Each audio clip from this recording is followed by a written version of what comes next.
Hi there, this is David, and welcome to New RPG News. We have a lot of stuff to talk about today, from some Parasite Eve news, to some sales news in regards to Star Ocean, to a front mission release date, some new gameplay for Piece Odyssey, Loop 8, some Dragon Quest stuff, and even Phantasy Star.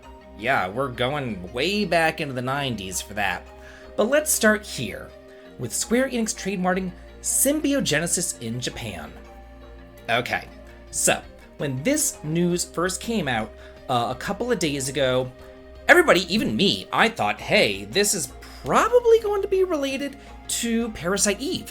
You know, they've been remaking and remastering a lot of their older games. So Parasite Eve was a pretty short horror JRPG, and it kind of flew under the radar here in America. Not many people seem to know about it. I played it, and it was okay. I'm not going to say it was the best thing on the PlayStation ever, but it wasn't the worst. So I was like, okay, I guess they're dipping back into this franchise, you know? They're going back in time, and they're seeing what worked, and, you know, maybe they're going to be redoing it, remaking it, bringing this to a newer generation. Unfortunately, that's not the case. Square Enix has announced a playable NFT collectible art experience. It's described by the publisher as a new franchise. Never in my life have I wanted anything to fail more than I want this to fail right now. I don't really know a lot about NFTs. I'm not really into all that. Yeah, but from what I understand, it's basically like you purchase some sort of really shitty 8-bit artwork or something. It doesn't make any sense. It seems ridiculous. And I remember back in the summertime, Square Enix was saying that they wanted to get into this NFT thing, this new craze. And since then, NFTs kind of crashed. But apparently, Square Enix never got the memo, and they're doubling down on this. It says, the art collected by players can be used as a character in a story that takes place in an alternate world, where the player can untangle a mystery by completed missions that revolve around questions of monopolization and distribution of resources. And it can also be used as a social media profile picture. And it's going to begin in spring 2023 alongside a free browser service? What? I don't know where Square Enix's head is right now. They should have just gone the Parasite Eve route, because that's what I was excited about, not whatever the hell this crap is that I'm never probably going to talk about again until the inevitable crash and burn that happens. Sales are in for Star Ocean, The Divine Force, and it says that it tops overall new title sales. This is an article here on Gamatsu from Famitsu magazine over in Japan. So these are Japanese sales figure. It says it starts in the Divine Force with the highest selling multiple SKU new release, moving only 27,000 units on PlayStation 4 and 17,000 copies on PlayStation 5 for a combined total of roughly 44,000 copies. In a country that has, like 40 million people, and it's only selling 44,000 copies, and it's only going to come down from here, I personally don't think that those are such great sales numbers. I mean, maybe it'll go up in the holiday season. We shall see. Maybe the Western sales will be better, because as we all know, Star Ocean lives or dies based upon this title. Well, really not Star Ocean. Tri-Ace as a company lives or dies on this title. And as I said in my review, I really hope that this is not a swan song for the series in the same way that Wild Arms 5 was a swan song for it. I hope that it does do well. I hope that these sales are enough for Tri-Ace to make it. I mean, they are under the umbrella of Square Enix, but they're not making the best decisions ever either, as you can see. So, yeah.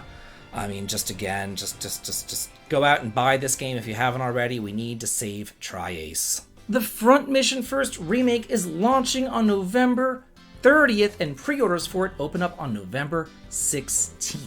It's going to launch for the Switch for only $35. So that's not a bad price considering other games like Harvestella are going for like 60 plus. So yeah. It says here, the Front Mission First Remake comes back with updated graphics and a modern approach. Choose your side on the battlefield equipped with an armed Vanzer. The future of Huffman Islands is in your hands. The game features a new game mode and tweaks at the gameplay and mechanics. The legendary soundtrack is fully reorchestrated, although the original soundtrack is available. I personally never got into the Front Mission series. I said this before. I do like strategy RPGs, but I prefer my strategy RPGs to be more medieval, more swords and sorcery, that sort of thing. But, you know, now's as good a time as any to finally get into this series, and it's coming out pretty soon, so we shall see. We have a new gameplay trailer for Piece Odyssey, showing off the Kingdom of Alabasta. I've talked about anime before insofar as that I don't really watch or follow many animes at all, but I do like JRPGs, and I do like turn-based battles, and I do like games made by the Dragon Quest team. This looks very Dragon Quest 11-y, and it's made by the same people, and it looks amazing. And yeah, I heard that there's something like 1,000 episodes of One Piece, so I don't think that I'm getting into this series anytime soon, because who has time for that? But I always have time for a good new turn-based RPG. The trailer that's being shown right above me is featuring 7 minutes of gameplay, and it says, immerse yourselves in the world of One Piece with this new gameplay trailer showcasing the world of memories, Alabasta. The trailer description reads, relive the adventures of the Straw Hat crew as they explore memorable locations and interact with characters from the original anime series. So yeah, hopefully you don't need to know anything about the anime in order to enjoy the game. I would imagine that they would, you know, introduce these characters and kind of tell you who they are in-game rather than them expecting you to know who they are, because I have no idea who they are myself. It's coming out January 13th worldwide for the PlayStation 4, PlayStation 5, PC, Xbox, all that stuff. So no matter what system you have, you can get a hold of this great looking game. It looks to be shaping up to be something pretty special. Loop 8 Summer of the Gods launches March 16th in Japan for the PS4, Xbox One, Switch, and March 21st for the PC. This is actually coming west as well. It's going to be available both physically and digitally. I personally myself have been loath to talk about this game because although I've seen some people kind of excited about it, myself personally, from what I see in the trailer and from what I've seen online, it doesn't look so good. To me, it looks like some sort of visual novel-y sort of thing. It just looks kind of cheap. I know that it has some big names behind it. The producers of Lunar and Grandia, for one, both games that I love, so hopefully I'm wrong. Hopefully it is good. I'm not holding my breath for it, though. It's going to be published in the West by Xseed, as well as Marvelous, and it says, let's just read about it. It says, a coming-of-age adventure, Loop 8 Summer of the Gods follows protagonist Nini and his classmates as they try to defeat the Keigai, demonic entities who have forced humanity on the brink of extinction. Raised on a failed space station known as Hope, Nini returns to Earth to spend his summer in Ashihara, one of humanity's last remaining sanctuaries. Gifted with demon sight, Nini can use his special connection to the gods to reset the world in each loop, allowing him and his allies to relive the 8th month over and over until they get it right, or the Keigai overwhelm them entirely. So, yeah, we're looking at, to me, visual novel-y stuff, very Japanese-y stuff. Just, it doesn't look like a classic JRPG to me, something like Grandia or something like Lunar.